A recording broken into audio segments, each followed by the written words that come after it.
Hello guys, आपका स्वागत है फिजिक्स पीवाई की for NEET JEE and CBSE में। अगर आपको कॉन्सेप्ट अच्छे से समझ में आ जाए तो वीडियो को लाइक करना और हमारे चैनल को सब्सक्राइब करना मत भूलना।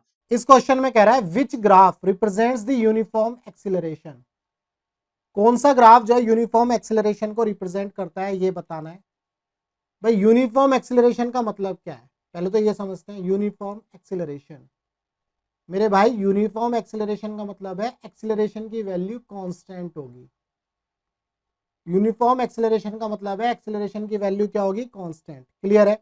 तो एक्सेलरेशन की जब वैल्यू कांस्टेंट होती है तो आपने यूनिफॉर्मली एक्सेलरेटेड मोशन में तीन इक्वेशन पढ़ी है।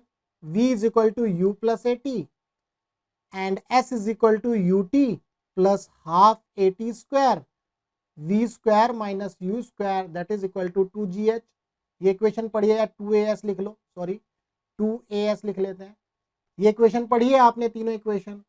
भाई हमारे लिए इन तीन इक्वेशन में से कौन सी इक्वेशन ज्यादा सुटेबल है ये बताने के लिए कि कौन सा ग्राफ यूनिफॉर्म एक्सीलरेशन का है। इन सभी इक्वेशंस के अंदर एक्सीलरेशन की वैल्यू कांस्टेंट है। क्लियर है।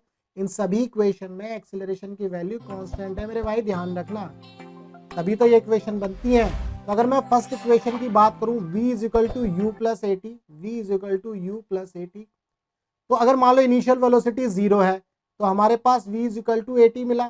इसका मतलब वेलोसिटी और टाइम ग्राफ, अगर वेलोसिटी टाइम ग्राफ बनाएंगे, हम वेलोसिटी टाइम ग्राफ बनाएंगे तो एक्सेलरेशन कांस्टेंट होगा इस तरह से।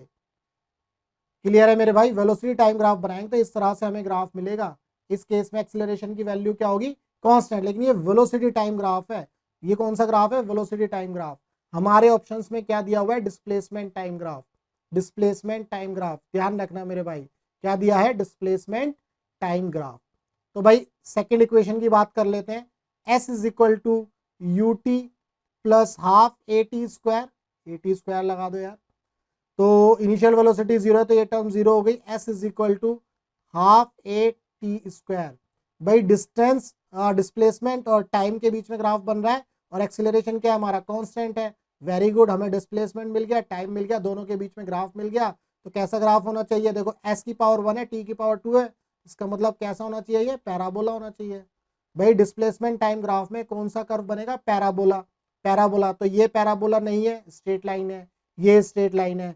भाई इस केस में और इस केस में फंस गए। अब हम क्या कर, हम कहाँ फंस गए, ऑप्शन 1 और ऑप्शन 2 में फंस गए। अब ऑप्शन 2 में चेक कर लेते हैं क्या है।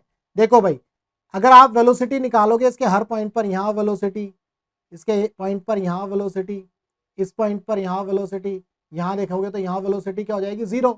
तो इसका मतलब इसकी वेलोसिटी क्या हो रही है, डिक्रीज हो रही है। वेलोसिटी क्या हो रही है, डिक्रीज हो रही है। क्या हो रही है, वेलोसिटी डिक्रीज हो रही है, और यहाँ पर वेलोसिटी 0 हो रही है।